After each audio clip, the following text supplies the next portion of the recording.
Est-ce tout naturellement qu'on devient heureux? Aristote. Il y a une catégorie, nous dit Aristote, celle du jouisseur, qui pense la vie selon les plaisirs corporels, page 17. Cette catégorie, bien retenue aux affaires basses du monde, ne fait que demeurer à l'écart de la source du vrai bonheur, tant sa manière d'être la rapproche de ce bœuf qui, fort vénéré en Égypte, se voyait offrir bien des délices pour assouvir sa libido. L'animal qui, bien heureux en affaires, ne sera véritablement jalousé que par l'homme qui, comme lui, trouve dans les ébats sexuels la source de son bonheur. Mais cet homme-là, pourrait-on dire, ne peut être plus estimable qu'une bête. Page 19. Qu'en est-il alors de l'homme qui ne trouve pas son bonheur dans la volupté? Celui-là appartient à la catégorie des philosophes. Pour lui, la sagacité est le moyen d'atteindre la félicité. Mais qu'est-ce que la sagacité, demandera le jouisseur? La sagacité est la capacité de l'odorat à distinguer des odeurs dont la substance est invisible au regard. Par extension à l'esprit, la sagacité dont parle Aristote permet de percevoir avec l'intellect ce que l'œil ne voit pas. Cette perception mentale est à même d'offrir aux philosophes la mesure de la vérité et de toutes les choses qui nous sont cachées. Si Aristote développe l'idée que la sagacité est un phénomène d'extension de l'être à la vérité, il faut comprendre par là que la vérité est la source du bien et donc du bonheur. Plus l'être emprunte le chemin qui mène à la vérité, plus il tend au bonheur. La prise de conscience de la vérité procure à l'être un sentiment d'émerveillement ou inversement en fonction de sa disposition morale. Si l'être est fermé à la vérité, l'être plongera dans les ténèbres pour échapper au tourment que provoque l'illumination de la conscience. A l'inverse, l'être illuminé souhaitera être davantage illuminé. Ainsi, le manteau est utile au corps dans le sens où il protège le corps du froid et des intempéries. Aussi la vérité est quant à elle utile à l'âme, afin que celle-ci ne s'égare pas. Le manteau est en ce sens vertueux car il remplit parfaitement sa tâche. Page 33. De même, la vérité est vertueuse car elle donne un grand bien à l'âme. Par conséquent, la tâche d'une chose est donc d'être la plus vertueuse possible, d'être dans son meilleur état possible. Page 33, page 34.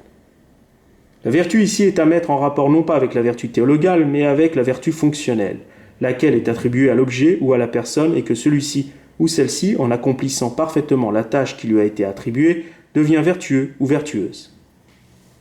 Voici donc deux petits tableaux, ici, dans lesquels une série d'objets, tableau du haut, et une série de personnes, tableau du bas, vont nous servir de témoins vertueux ou non en fonction de l'accomplissement de leurs tâches respectives. Dans le tableau du haut, nous avons 4 colonnes. La première colonne désigne les objets.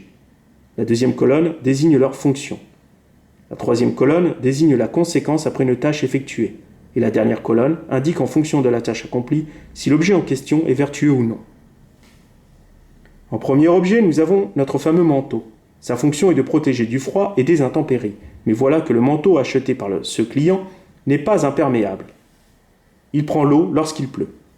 Ce manteau ne remplit donc pas sa tâche correctement. En ce sens, on dira de ce manteau qu'il n'est pas vertueux. En second objet, nous avons un bateau. Sa fonction est de naviguer, mais lors de la première sortie, il coule. On peut donc dire qu'il n'a pas rempli sa tâche. En ce sens, ce bateau n'est pas vertueux. En troisième objet, nous avons un stylo. Sa fonction est d'écrire, mais lorsque son utilisateur écrit avec, de l'encre s'échappe et coule sur la feuille de papier. Ce stylo ne remplit donc pas correctement sa tâche. Il est défectueux. En ce sens, il est non vertueux.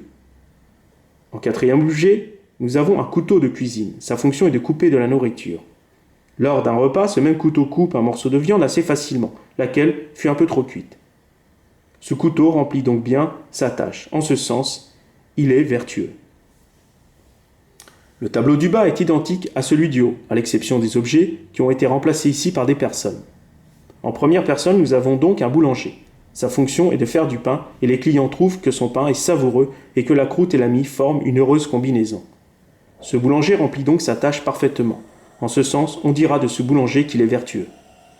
En deuxième personne, nous avons un plombier. Sa fonction est de réparer la tuyauterie défectueuse. Mais après une réparation, la fuite n'est toujours pas colmatée. La réparation fut bâclée. On peut donc dire qu'il n'a pas rempli correctement sa tâche. En ce sens, ce plombier n'est pas vertueux. En troisième personne, nous avons un médecin. Sa fonction est de soigner les malades, mais un mauvais traitement tue le malade. Ce médecin ne remplit donc pas correctement sa tâche. Il est dangereux, il est donc non vertueux. En quatrième personne, nous avons un chauffeur de taxi. Sa fonction est de transporter les clients en voiture. Mais voilà que le touriste transporté a payé plus cher parce que le chauffeur du taxi a volontairement choisi un itinéraire plus long. Ce chauffeur de taxi n'a donc pas bien rempli sa tâche. En ce sens, il est non vertueux. Par conséquent, le meilleur état d'une chose ou d'une personne, c'est sa vertu, page 33. Par extension, l'âme est vertueuse si elle accomplit correctement la tâche qui lui incombe. Dès lors, le meilleur état de l'âme, selon Aristote, en citant Anaxagore, c'est de contempler le ciel et l'ordre qui règne dans l'univers entier, page 20. Et cet ordre céleste qui fonctionne agréablement et parfaitement est un ordre vertueux puisqu'il remplit sa tâche parfaitement. Il en résulte une harmonisation nécessaire à la propagation de la vie. En cela, un système vertueux encourage la vie tout en étant bénéfique pour elle. Ce bien achevé constitue pour Aristote le bonheur, page 35. L'être bien orienté vers cet ordre céleste, met l'âme dans une disposition d'accomplissement, puisque le système vertueux qu'il observe l'entraîne à devenir vertueux par mimétisme. C'est à cette fin que l'âme doit tendre, et cette fin est une tâche bien noble, qui rend l'âme disponible à la vérité. La tâche définit donc l'état de l'âme, et c'est ce en quoi la tâche vaut mieux que l'état dans lequel se trouve l'âme, page 34. Sur la question de l'amitié, Aristote définit, par opposition à la solitude qui, dit-il, est la chose la plus terrible qui soit, page 40, 3 formes d'amitié. Il existe l'amitié fondée par la vertu, l'amitié fondée par l'utile et l'amitié fondée par l'agréable, page 77. L'amitié fondée par la vertu réunit quant à elle les personnes aimantes, indépendamment de l'utilité, de manière à ce que l'on désire des choses bonnes pour la personne aimée, page 47, page 49. Et c'est précisément cette volonté produite par la vertu qui doit être, nous dit Aristote, enseignée et encouragée par la politique, page 50. L'amitié fondée par l'utile peut être comparée à ces parties du corps qui sont jetées par le corps lui-même. Ainsi le crachat, les ongles et les cheveux sont-elles des amis du corps qui n'ont plus d'utilité pour le corps, page 42. Cette sorte d'amitié est égoïste, elle est d'ordre pratique, car le bien que l'on pourrait souhaiter pour un ami est un bien que l'on souhaite en vérité, pas pour lui-même, mais pour soi-même, page 70. L'amitié fondée par l'agréable est basée sur le plaisir. En effet, l'expression joindre l'utile à l'agréable renvoie à ces deux formes d'amitié qui fait que l'amitié fondée par l'agréable se superpose à l'amitié fondée par l'utile afin de la relever d'un cran. Outre ces 3 formes d'amitié, Aristote fait également reposer l'amitié tantôt sur l'égalité, tantôt sur la supériorité, page 59.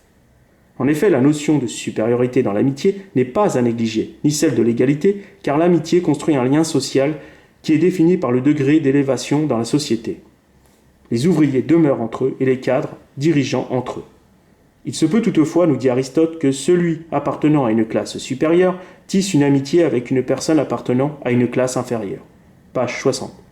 Dans ce cas précis, on reprochera à la personne appartenant à la classe supérieure d'aimer quelqu'un qui ne le mérite pas. Page 60. Et dans le sens inverse, on jalousera la personne appartenant à la classe inférieure d'aimer une personne appartenant à une classe supérieure, car c'est atteindre, grâce à cette amitié, une sorte de bonheur supérieur par les privilèges éventuellement accordés par la personne appartenant à la classe supérieure. Dès lors que se manifeste une amitié d'infériorité ou une amitié de supériorité, l'environnement social tend à éconduire ce lien car il est contraire à l'ordre naturel qui a établi une hiérarchie des natures, des êtres et des choses qui la composent. C'est pourquoi le socialisme, qui nie tout principe naturel, est cette forme vulgaire et grossière de l'humilité chrétienne qui tend à abaisser les supérieurs et à élever les inférieurs. Si le christianisme a inversé l'idée que se faisait le monde de la supériorité et de l'infériorité, le socialisme a quant à lui reconstitué une supériorité de classe qui ne dit pas son nom.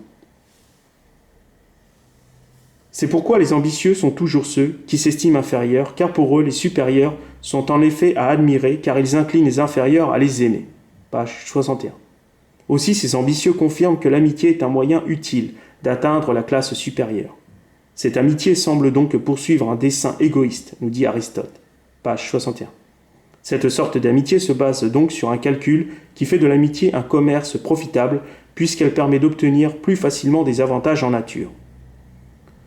Au regard de ce que nous a dit le Christ, aimez-vous les uns les autres, comme je vous ai aimé, Jean 13, 34, on peut donc affirmer que l'amitié la plus bénéfique est celle qui préconise l'amour, c'est-à-dire l'amitié fondée par la vertu. En effet, une telle disposition d'être fait entrer l'âme dans la paix tout en détruisant la partie médiocre de l'être qui, pour survivre, ne désire que la guerre. Cet achèvement est cette fin vertueuse qu'évoque Aristote et qui ne peut être désirée que par une âme en bon état. Page 35.